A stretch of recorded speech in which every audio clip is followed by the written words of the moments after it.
You ever complain about food today? Like, ugh, this tastes processed, or this milk expires tomorrow? Yeah, try living in the 1800s, where your milk didn't expire. You did. Because back then, food wasn't organic or farm fresh. It was a chemical experiment run by people with zero morals and even less science. Today, I'm showing you why eating in the 1800s was basically a daily game of, will this kill me? And trust me, the answer was usually yes. The milk that could see you. Okay, let's start with milk. In the 1800s, milk was so dangerous it should have come with a skull and crossbones label. Why? Because dairy farmers discovered a fun little trick.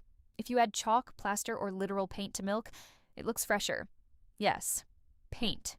The same stuff you use on walls. And if the milk smelled bad, no problem.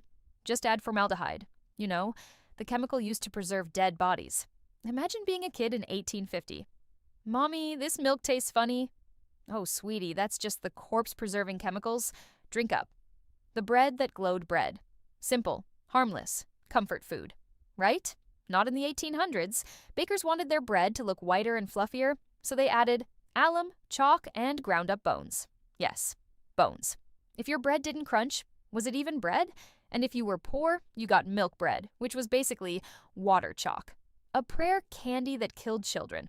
Let's talk candy, because nothing says childhood joy like arsenic. Candy makers used arsenic to color sweets bright green. Why? Because it looked pretty. That's it. That's the whole reason. Kids would buy a handful of emerald green bonbons and then stop being alive. There's a real case where 21 people died from eating green candy at a fair. Imagine going to a carnival and the cotton candy is like, hey buddy, wanna die? The meat that wasn't meat in the 1800s was, look, I don't want to traumatize you, but here we go.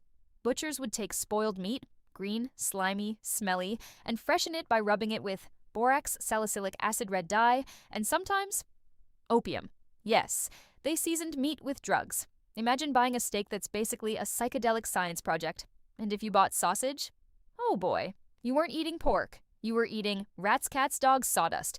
And whatever fell on the floor, the health tonics that weren't healthy people in the 1800s loved miracle tonics. They cured everything. Headaches, coughs, sadness, being alive. What was in them?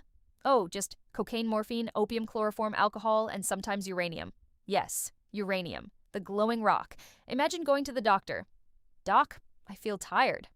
Doctor, here, drink this glowing potion. If it doesn't cure you, it'll at least make you forget you're dying. The poisoned pickles. Pickles were dyed bright green using copper sulfate, a literal poison. Why? Because people thought the greener the pickle, the fresher it must be. So you'd bite into a pickle and your body would be like, ah yes, delicious, metal. Crunchy with a hint of toxicity. The government finally woke up. Eventually, people started noticing that everyone was, dying. So, in the early 1900s, the US finally passed the Pure Food and Drug Act, which basically said, hey guys, maybe stop poisoning everyone. And food slowly became less deadly. Not healthy, just less likely to kill you instantly. In conclusion, so next time you complain about food today, remember, your milk isn't full of paint. Your bread isn't made of bones, your candy isn't radioactive, your steak isn't a chemistry experiment, and your pickles aren't trying to assassinate you.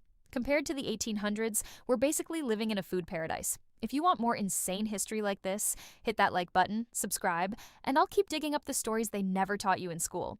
Because trust me, history is way crazier than fiction.